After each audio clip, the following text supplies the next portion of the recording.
Dadar Ratnagiri passenger ती मागील अनेक वर्षापासून 2020 पासून बंद झाली. काय नेमकं म्हणणं आहे रेल्वेचं?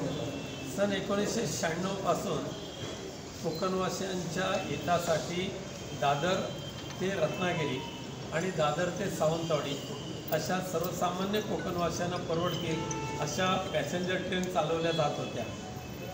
दुर्दैवाने कोरोनाच्या कार्यकालामध्ये त्या बंद झाल्या, परंतु त्या पुनश्च एकदा कोकणच्या हितासाठी असलेल्या ट्रेन चालू कराव्यात अशी मागणी मागच्या 4 वर्षापासून सातत्याने 3 वर्षापासून सातत्याने मी करत आहे. आम्ही सगळेच लोकप्रतिनिधी करत आहोत. दुर्दैवाने रेल्वे प्रशासनाने म्हणजे मध्य रेल्वे असेल किंवा कोकण रेल्वे असेल यांनी त्याच्याकडे दुर्लक्ष केलं आणि कोकणातल्या गाड्या बंद करायच्या, पण तीच गाडी मात्र गोरखपूरला सोडायची, बरेलीला सोडायची.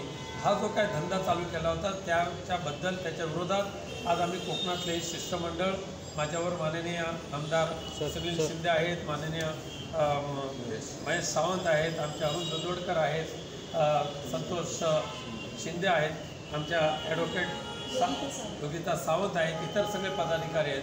आम्ही येऊन भेटून त्यांना विनंती केलेली आहे. पण विनंती करत असताना रेल्वे प्रशासनाला सांगितलेलं आहे, सातत्याने रेल्वे प्रशासनाशी याबाबत करत असलेल्या पत्रावर त्यांना पत्रव्यवहार दाखवलेला आहे.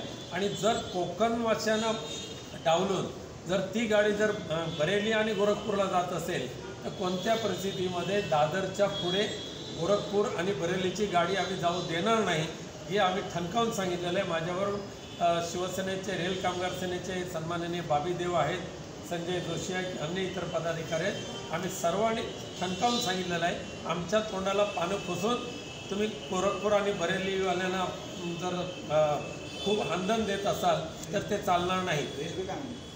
ज्या दिवशी गोरखपूर आणि बरेलीची गाडी सुटेल त्याच दिवशी दादर आणि रत्नागिरी आणि सावंतवाडीची पण गाडी सुटली पाहिजे. पण त्यामध्ये रत्नागिरीला आम्ही प्रायोरिटी दिलेली आहे आणि त्यानंतर पाठोपाठ सावंतवाडीची पण गाडी सोडली पाहिजे. आम्ही हे आमचं शिष्टमंडळ मध्य रेल्वेचे जे GM आहेत मीना साहेब त्यांना भेटलेलो आहोत. ते स्वतः प्रत्यक्षाने आमच्याशी चर्चा केलेली आहे. त्यांच्याबरोबर CMD गुप्ता COM गुप्ता साहेब हे सुद्धा होते. पण मला आनंद आहे की मीना साहेबांनी आणि गुप्ता साहेबांनी सुद्धा याकडे सकारात्मक पाहिलेलं आहे आणि लवकरात लवकर ही गाडी आम्ही सुरू करतो असं आश्वासन दिलेलं आहे. पण गरज भासली तर रेल्वे बोर्डाकडे जायचं झालं तर आम्ही सुद्धा ही मागणी घेऊन रेल्वे बोर्डाला भेटू असं भेटा तुम्ही अशी विनंती केली, आम्ही ती मान्य केलेली आहे. परंतु एक निक्षून सांगितलेलं आहे, कोकणला फसवून कोकणवासियांना फसवून जर गोरखपूर आणि बरेलीला गाड्या जात असतील तर दादरच्या पुढे त्या गाड्या आम्ही जाऊ देणार नाही म्हणजे नाही.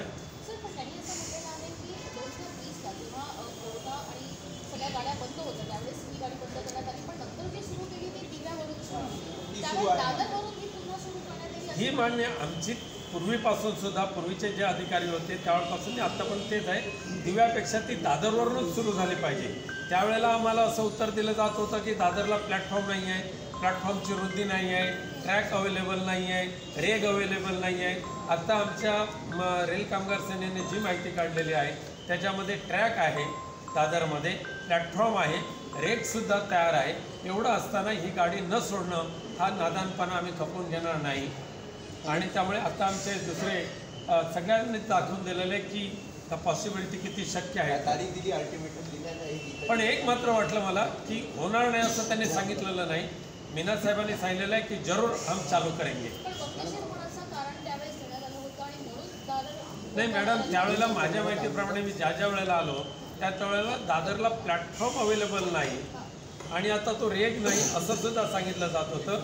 पण आता गोरखपूरला प्लॅटफॉर्म मिळतो, बरेलीला प्लॅटफॉर्म मिळतो, मग रत्नागिरीला प्लॅटफॉर्म का मिळणार नाही हे विचारलं आम्ही त्यांना.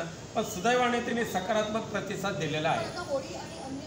आम्ही ती मागणी केलेली आहे. होळीसारखा महत्त्वाचा सण येतोय त्याच्या अगोदर ही ट्रेन सुटली पाहिजे नव्हे तर आम्ही ठणकावून सांगितलेलं आहे की ज्या दिवशी गोरखपूर आणि बरेली गाडी सुटेल त्याच दिवशी रत्नागिरीची गाडी सुटली पाहिजे दादरवरून, हे आम्ही ठणकावून सांगितलेलं आहे. हे हायकोर्टामध्ये आज कळालं की